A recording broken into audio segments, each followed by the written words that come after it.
గురుగారు సంక్రాంతి రోజు ఇందాక మీరన్నట్టుగా పెద్దలకి పెడుతూ ఉంటారు. అయితే ముఖ్యంగా చూసుకుంటే పెద్దలకి బట్టలు పెడుతూ ఉంటారు గురుగారు. బట్టలు పెడుతున్నప్పుడు ఏ మూల పెట్టాలి అనేది చాలా మందికి కూడా తెలీదు. కొంతమంది దేవుడి కిందనే పెట్టేస్తూ ఉంటారు. దేవుడి మూల. అసలు ఎక్కడ పెట్టాలి ఏంటంటారసలు? అది దేవుడు చూపించే వస్త్రాలు కాదు. హ్మ్. మన పూర్వీకులు మన పెద్దవాళ్ళకి ఎవరైతే ఉన్నారో, పెద్దవాళ్ళకి గతించిన వాళ్ళకి, వారికి ఇష్టమైనటువంటి వస్త్రాన్ని పెట్టి కొంతమంది ఆడపిల్లలకిస్తారు. కొంతమంది ఆడపిల్లలకిస్తారు. కొంతమంది బ్రాహ్మణ దంపతులకిస్తారు. కొంతమంది సువాసులకి ఇచ్చే అవకాశం. అటువంటి తప్పకుండా ముత్తైదువకి పెట్టినటువంటి చీరలందరూ ముత్తైదువకి ఇస్తుంటారు. హ్మ్. మగవాళ్ళ పట్ల కూడా వేరే వాళ్ళకి అంటే మన ఇంటి వాళ్ళు కట్టుకోకుండా వేరే వాళ్ళకి ఇయ్యాలి. ఇంక వేరే వాళ్ళకి వెళ్తే ఎందుకని చెప్పేసి వాళ్ళు మనవడికి మనవళ్ళు కట్టిస్తుంటారు.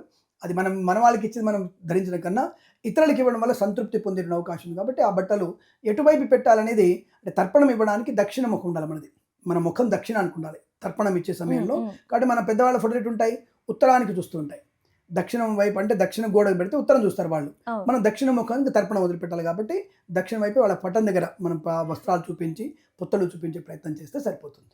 గురుగారు ముఖ్యంగా సంక్రాంతి అంటేనే మనం చూడొచ్చు 2 తెలుగు రాష్ట్రాల్లో ముక్కలేనిది కొంచెం అవ్వదని చెప్పొచ్చు పండగ. మరి సాయంత్రం వేళల్లో కూడా పెద్దలకి వాళ్ళకి నచ్చిన మాంసం కావచ్చు, లేకపోతే మద్యం కావచ్చు పెడుతూ ఉంటారు. పెద్దలకి అలా పెట్టొచ్చు అంటారసలు? ఒకటి పెట్టొచ్చు అంటే దానివల్ల పెద్ద ప్రమాదం ఏం లేదు. హ్మ్. శాస్త్రీయ ప్రకారంగా బ్రాహ్మణ తర్పణం ఇప్పుడు మంత్రాలు చెప్తున్నప్పుడు అక్కడ పెట్టడానికి నిషేధం కాబట్టి బ్రాహ్మణుడు ఉన్నప్పుడు ఎవరు పెట్టరు. హ్మ్.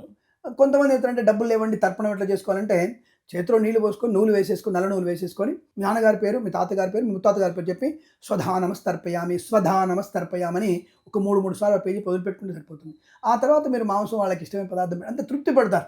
అంటే వీళ్ళు తృప్తి పడడం మా నాన్నకి నేను మాంసం పెట్టాను ఆయనకి ఇష్టమైన పదార్థం పెట్టాను. కొంతమంది మందు బాటిల్ పెడతారు, కొంతమంది సిగరెట్ ప్యాకెట్ పెడతారు, హ్మ్. కొంతమంది అవును. పాన్స్ పెడుతుంటారు.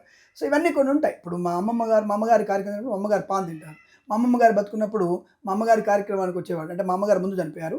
అమ్మమ్మ గారు పాన్ తెచ్చి ఇచ్చేది మాకు. మా అమ్మగారు పాన్ ఓహ్! తింటారు. ఆ పాన్ మా అమ్మ పెడితే మా అమ్మ ఫోటో దగ్గర పెట్టేవాళ్ళు. అంటే అది శాస్త్రీయమైనదా అంటే శాస్త్రంలో ఎక్కడ చెప్పబడలేదు. కానీ తప్పకుండా దాన్ని ఇవ్వడం అనేది సంతృప్తి పడడానికి ఇస్తారు. దానివల్ల ఇబ్బంది ఏం లేదు. ఇవ్వచ్చు.